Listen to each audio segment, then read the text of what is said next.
Maghrib tiba, teman saya nih, karena saya di paling bawah nginepnya, teman saya perempuan ngejerit, tiba-tiba ada yang ngebisikin dia waktu di kolong bangku. Ada yang bisikin? Ada yang bisikin di kolong bangku, katanya stong gandeng. Jadi salah satu panitia sempat melihat penampakan. Apa katanya kan? Penampakan pocong. Wow.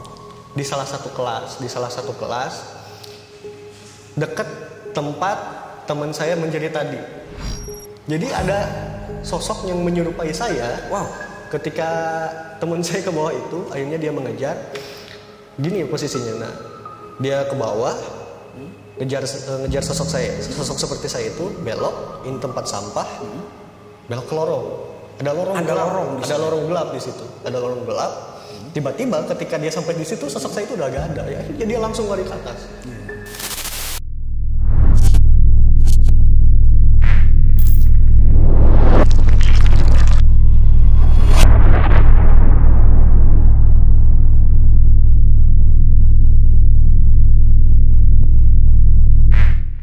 Assalamualaikum warahmatullahi wabarakatuh. Sampurasun.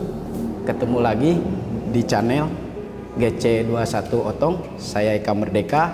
Seperti biasa saya akan menampilkan narasumber yang haus horor. Dan kemarin kita sudah DM-an dengan seorang Kang Apsal. Kejadiannya dia punya cerita mistis di waktu itu sekolah SMP. Dan jangan lupa buat wargi GC21 Otong di subscribe, like, komen, dan share. Dan yang mau berbagi cerita bisa dikirim ke DM kami, IG kami GC21 Otong juga, Facebooknya juga ntar diskripsikan oleh tim kami. Langsung aja saya ketemu dengan narasumber Kang Apsal.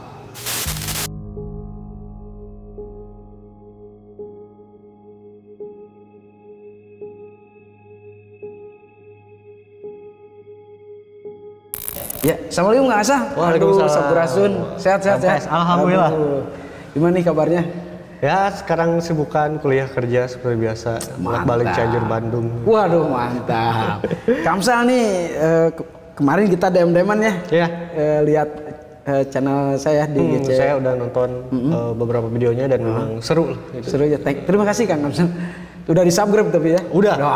Ini Kang Apsal katanya ceritanya nih waktu di DM ini ada cerita tentang waktu di SMP. Iya. Nah, itu kisi-kisinya aja, rangkuman awalnya itu seperti apa? Jadi waktu SMP itu sekitar tahun 2014, berarti pas saya kelas 2 SMP.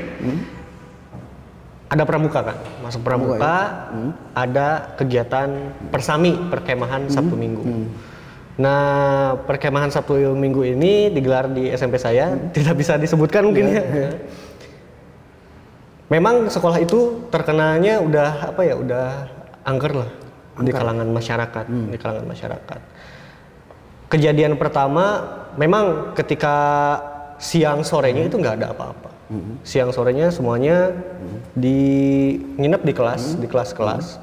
Karena di SMP saya itu ada di atasnya, ada lapang. Nah, ini kelas-kelasnya bagian bawah gitu kan.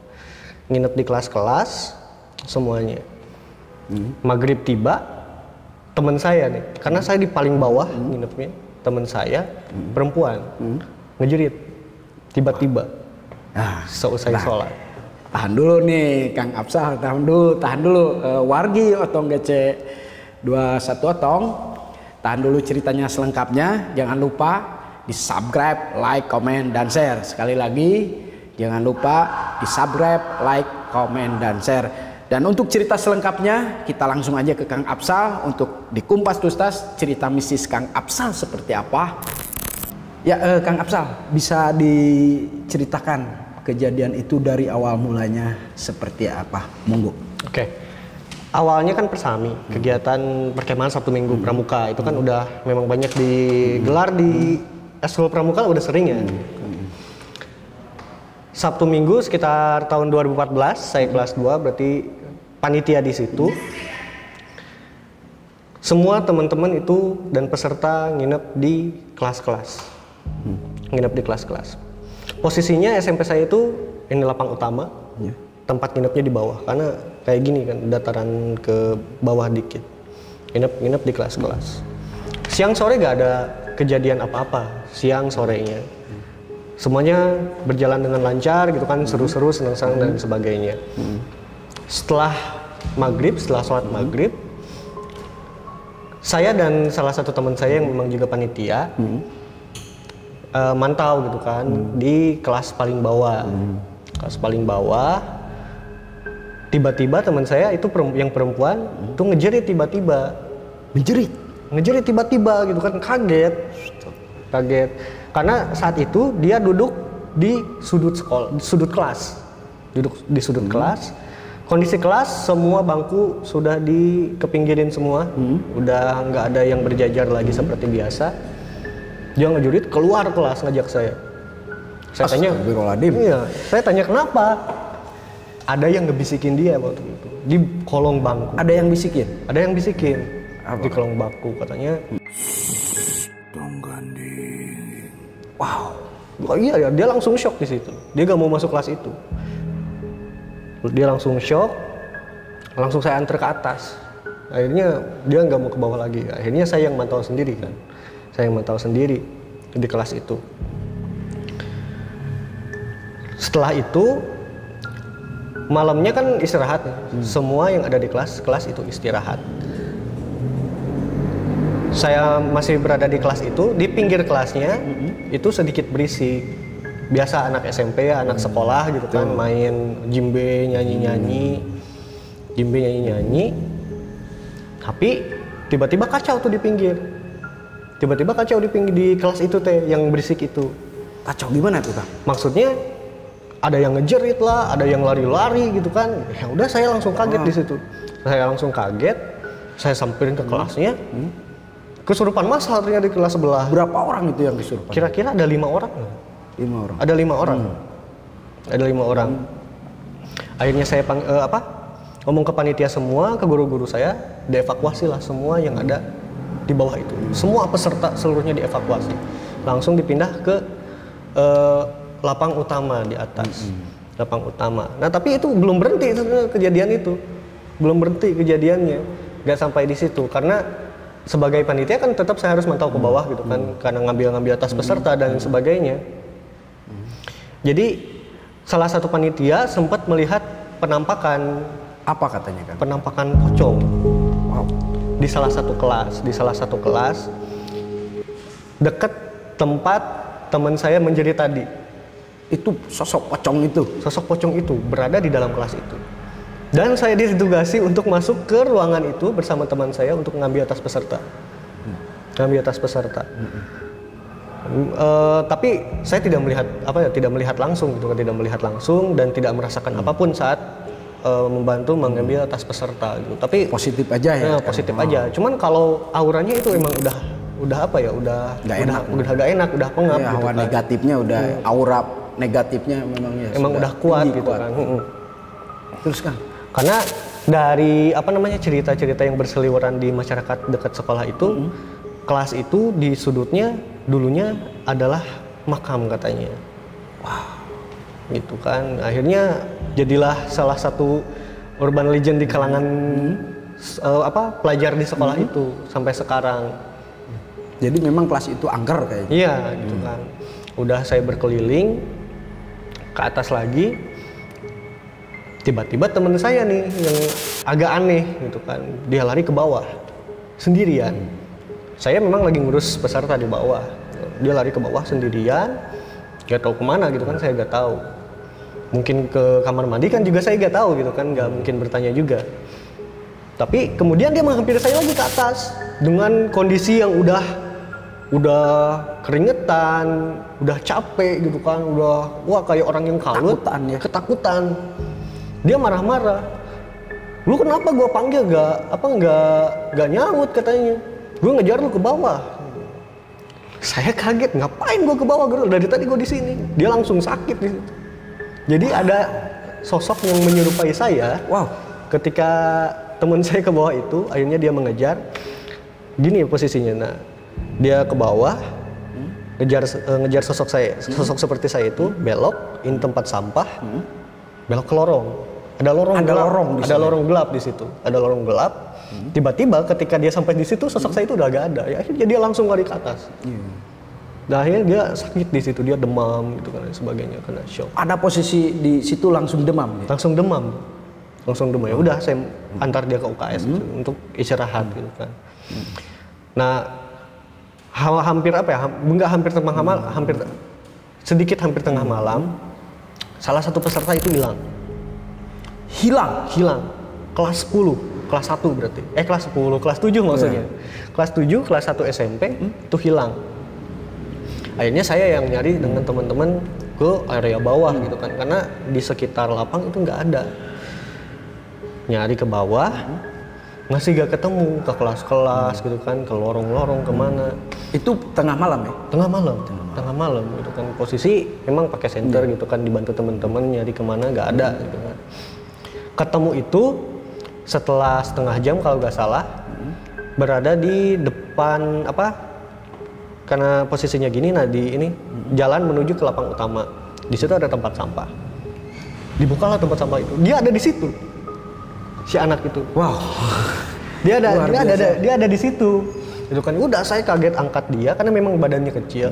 Angkat dia. Ngapain lu juga masuk ke tong sampah? Dia itu udah kayak apa ya? Linglung gitu. Dia gak tahu kok bisa dia masuk ke situ. Gak inget mungkin. Gak inget. Dia bisa masuk ke tempat sampah itu. Udah. Salah satu murid itu. Satu murid. Ketemunya di lorong sampah itu. Di tong sampah. Dia masuk ke situ. Wow. Aneh itu kan. Kaget semua ya? Kaget semua. Karena ketika ngelewat ke daerah situ pun, tong sampah itu gak bergerak sama sekali. Tong sampah itu gak bergerak sama sekali. Akhirnya ketika dibuka, ternyata dia ada di situ. Langsung dievakuasi ke UKS juga. UKS juga langsung dievakuasi. Cuman tetap kan acara harus tetap berjalan sesuai runut. Acara tetap Kang dilanjut? Tetap dilanjut. Nah, istirahat lah semua. Tidur, bangun itu sekitar pukul 2 malam. 2 malam karena ada kegiatan lain. Semacam renungan. Dibikin beneran di situ dengan api unggun di tengah. Api unggun di tengah. Bikin cerita dan sebagainya oleh panitia yang lain. Dan tiba-tiba setelah berdiri semua untuk saling berpegang tangan dan sebagainya, ada yang pingsan di situ. Ada yang pingsan, emang biasa ya pingsan. Cuman sebelahnya itu langsung kesurupan. Wow, gitu. Kerasukan. Panggillah guru agama gitu kan, langsung ditangani dan sebagainya. Ada ustadz lah yang dipanggil ya. Tangani sebagainya, akhirnya dua-duanya dievakuasi ke UKS gitu kan. Akhirnya acara terakhir yang memang harusnya diselenggarakan, kegiatan terakhir harus dibatalkan dan para peserta itu benar-benar harus istirahat di tenda masing-masing gitu kan. Supaya nggak terjadi hal-hal lain lagi gitu kan. Saya pernah dan ini kejadian yang menimpa saya ketika istirahat gitu kan, capek mengurus para peserta. Saya duduk di depan salah satu bangunan di pinggir lapang tempat para peserta itu tidur. Saya duduk di situ. Ada yang mendorong saya dari belakang. Akang didorong? Iya, saya yang didorong. Dan di depan itu ada pohon yang memang ada durinya gitu kan, banyak. Ada durinya. Tiba-tiba saya didorong. Padahal kondisi semua pada istirahat. Dorong aja gitu. Kan langsung tersungkur saya di situ dan dia berdarah lah sedikit gitu. Akang luka ya? Luka di sini. Cuman saya ngeliat nggak ada orang. Sosok yang mendorongnya itu nggak ada. Tak nampak. Nggak ada. Wow. Nggak ada. Karena saya udah beberapa kali nginep di sekolah, memang kejadian-kejadian itu banyak ya. Ketika saya kelas 1 juga saya pernah mengalami. Tapi ini saya ngelihat sendiri. Saya ngelihat sendiri ketika LDKS ya, latihan dasar kepemimpinan siswa, karena saya masuk OSIS waktu itu. Ada apa ya, kalau di belakang sekolah itu ada jalur, di atasnya ada WC, dan di sini ada pohon pisang di pinggir WC itu. Ada pohon pisang. Pohon pisangnya biasa aja. Cuman yang saya aneh, ada sosok yang berada di depan pohon pisang itu. Sosok apakah itu? Nah, saya juga gak tahu karena terlihat Akang itu tinggi besar, tinggi besar, matanya merah gitu. matanya merah. Dan di situ cuma saya doang yang bisa lihat di situ. Wow. Kaget lah gitu kan, kaget. Akhirnya peserta dipanggil. Di belakang kakak kelas langsung kesurupan. Kesurupan. Pernah ada kejadian kayak gitu. Kembali lagi yang cerita pramuka tuh. Gimana tuh? Ya setelah kejadian Akang di... Nah setelah didorong, istirahat, dan akhirnya di pagi harinya kita menjalankan kegiatan seperti biasa lagi. Nah, situ. Setelah itu normal. Jadi hanya setelah maghrib sampai malam gitu kan, sampai subuh. Itu diganggu ya oleh makhluk-makhluk sampai banget, ada kesurupan, hilang. Itu di luar dugaan saya juga sebagai panitia yang kok ada kejadian kayak gini. Gitu. Awalnya nggak percaya kan? Nggak percaya. Tapi kalau sudah pengalaman. Kalau udah pengalaman, oh ternyata. Dan Akang tadi lihat juga ya sosok saya pun tinggi pernah besar. Lihat, gitu kan. Itu langsung ada kesan tertentu terhadap pihak sekolah lama saya, ya kan, walaupun itu pengalaman juga ya. Pengalaman juga, walaupun barusan sempat berkunjung juga ke sekolah itu, ketemu guru-guru. Ada kesan-kesan mistisnya. Kesan-kesan mistisnya sampai sekarang itu nggak pernah saya lupain itu kejadian-kejadian itu. Luar biasa ya. Sampai sekarang, bahkan kalau sekiranya ngobrol sama teman-teman, pasti yang dibahas itu kejadian itu.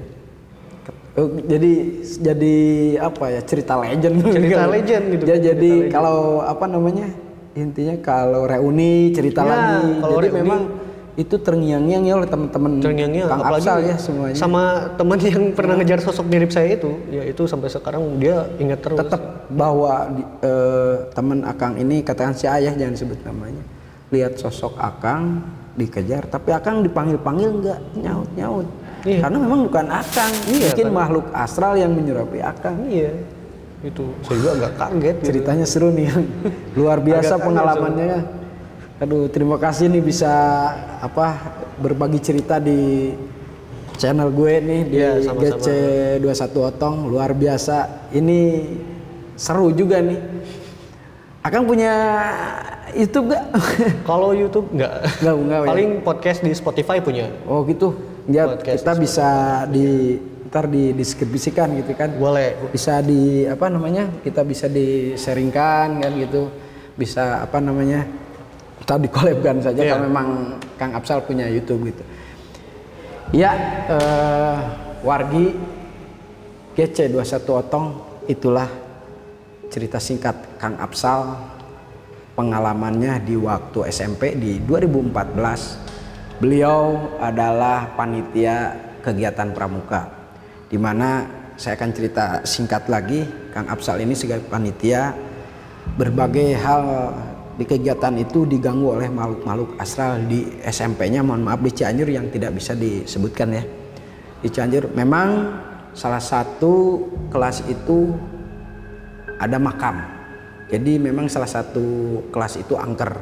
Namun memang keceriaan, kalau bahasa Sundanya maceh lah gitu kan ya. Jadi harus saling menghormati bahwa dua alam itu ada. Mungkin makhluk di sana merasa terganggu ya Kang Afsal. Terus kita memang harus pamitan lah, amit-amit kan gitu ya ke tempat-tempat hal itu. Terus sampai ada menjerit seorang perempuan, sampai ada 5 orang kesurupan. Terus teman salah satunya melihat sosok pocong diganggu, dijegat. Setelah itu tidak berhenti di situ, kemudian temannya hilang kelas 1, kaget semuanya. Yang menjadi penasaran dan yang menjadi bingung dan yang menjadi aneh, orang hilang itu ada di tong sampah, di tempat pembuangan sampah. Padahal sampah ketika itu dicari sekitar bisa katakan 1 jam, memang lokasinya nggak jauh. Bisa terukur lah, nggak seperti hutan, bisa kelihatan lah gitu. Cuman yang anehnya ini, kok si anak ini bisa di dalam tong sampah atau di dalam sampah. Dan dibuka, dia kebingungan, gak ingat, dan dievakuasi juga ke KS. Dan ada Pak Ustadz setempat ya. Ustadz setempat membaca doa-doa, dan akhirnya acara pun 2 hari selesai dan berjalan lancar. Ya, terima kasih untuk wargi-wargi GC21 Otong. Gue Eka Merdeka. Jangan lupa sebelum saya mau tutup, jangan lupa subscribe, like, komen, dan share. Sekali lagi jangan lupa subscribe, like, share, dan komen. Dan yang haus horor bisa ke DM, dideskripsikan oleh kami di IG kami sama GC21 Otong, dan Facebook kami juga GC21 Otong, bisa dideskripsikan, bisa berbagi cerita, dan tim kami akan menjumpai wargi-wargi GC21 Otong. Terima kasih, sampai jumpa. Saya Eka Merdeka, gue Eka Merdeka, pamit undur. Wassalamualaikum warahmatullahi wabarakatuh. Sampurasun.